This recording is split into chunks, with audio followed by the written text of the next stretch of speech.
Ladies and gentlemen, if you read the indictment or the description by the Department of Justice on the Trump indictment, you will not see a specific list of classified documents.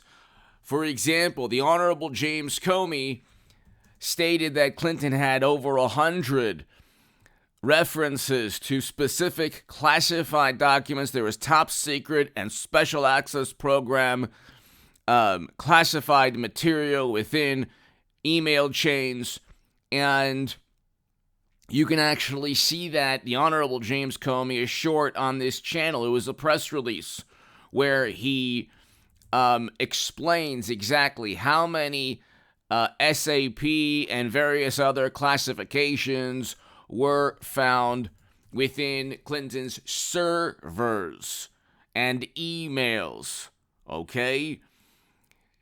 So nobody knows how Madam Secretary was able to transfer the top secret and special access program intelligence from secure government locations onto her cell phone via email.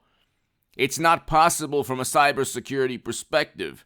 That's why when George Stephanopoulos was talking to and debating Trump's attorney today, was it today or yesterday? I think it was today.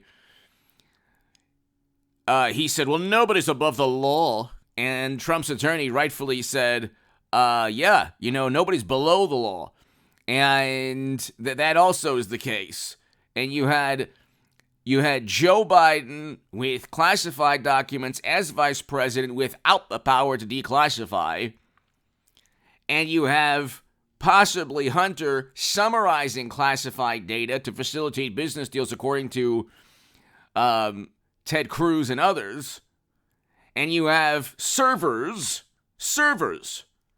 siphoning classified data from the United States government outside the United States government onto servers running independently from the U.S. government. Okay.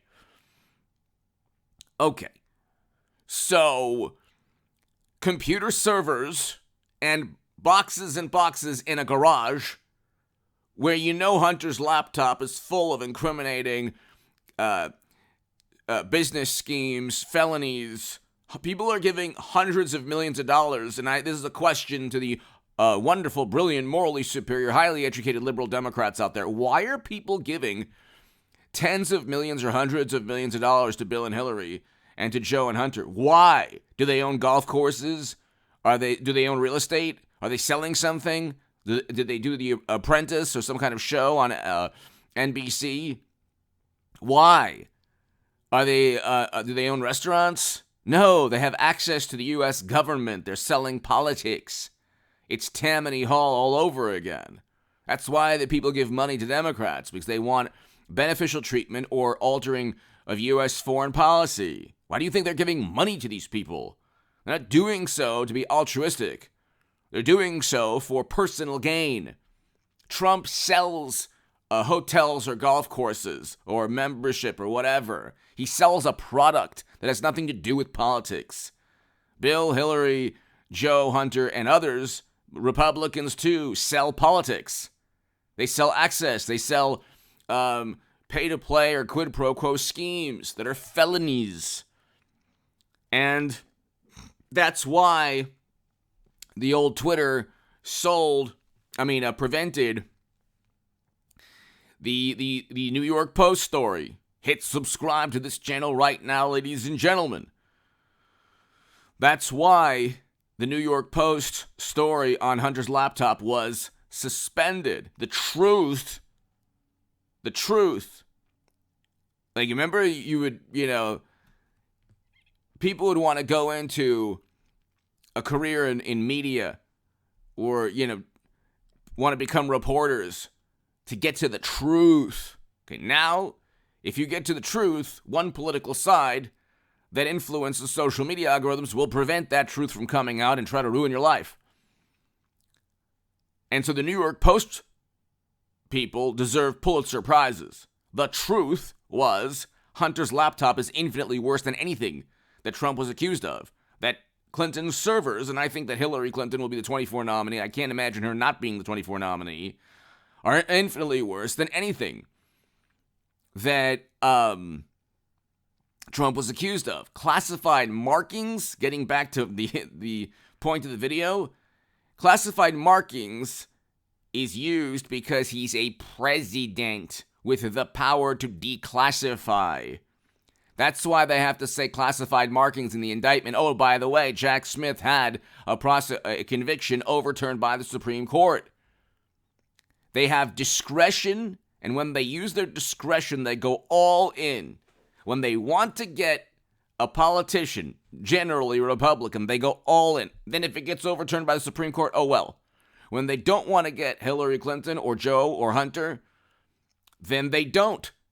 And the indictments with Trump in New York, and especially this one also, are very vague. They're not going to, Trump will not serve even 1 second in jail, ever. This is a message to the highly educated, morally superior, wonderful liberal Democrats out there who've devoted their lives to just despising Trump and leveling the United States government like true authoritarians against their direct political rivals. Not 1 second.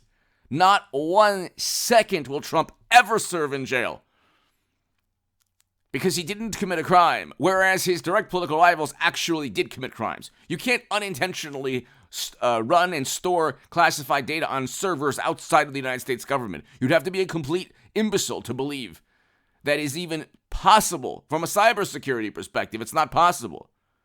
And so you have these people, this like the Democratic Party has all of these people. I was watching, it's really interesting. I was watching, I don't even want to tell you.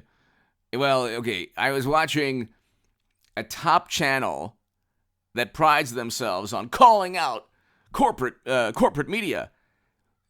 If you're not getting hit pieces on you by the Daily Beast or by NBC or by, the Washington Post or New York Times, all that, if the Washington Post, the New York Times, MSNBC, CNN, Daily Beast, The Atlantic, Vanity Fair, Esquire, Rolling Stone, New Yorker, New York Magazine, if they're not leveled against you the way they are at Trump, okay, then you're just part of the system. You're just part of the same public relations apparatus as the Democratic Party and super PACs. It's the same public relations system. And so it's interesting too because these people, I'm not going to give you the actual channel's name, but there's no reason to start a whole thing. But it's like they pride themselves. This is like a huge 4 million plus sub channel. One of the people was unendorsed by Cenk Uygur. Unendorsed by Bernie Sanders. What do you have to do in your life to be unendorsed by Bernie Sanders? Think about that for a second. Think about that. To be unendorsed by Bernie Sanders because you wrote something so disgusting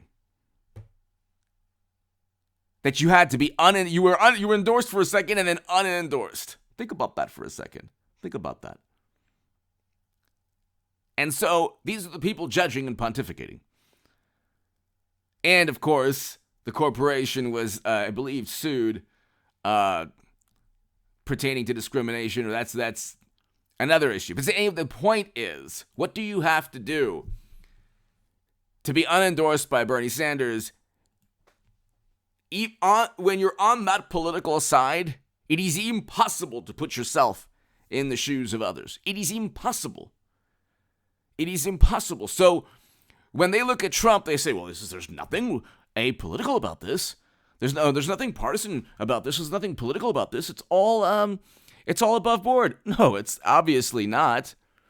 It's obviously not. This is an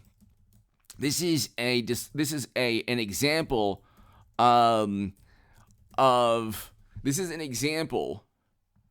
of simply going after your direct political rivals. And all the people on the left, all of them, all the reporters, all the channels, all the media, all the public relations monstrosity just stating, oh, well, this is above board. It's the rule of law. Yeah, but you're not below the law either. You're not above the law. You're not below the law. But if you have Clinton and Biden doing infinitely worse, getting away with it, and they go after Trump, and they go after Trump with the most vague, ambiguous terms, it's going to be dismissed. Give me your thoughts below. Hit subscribe to this channel.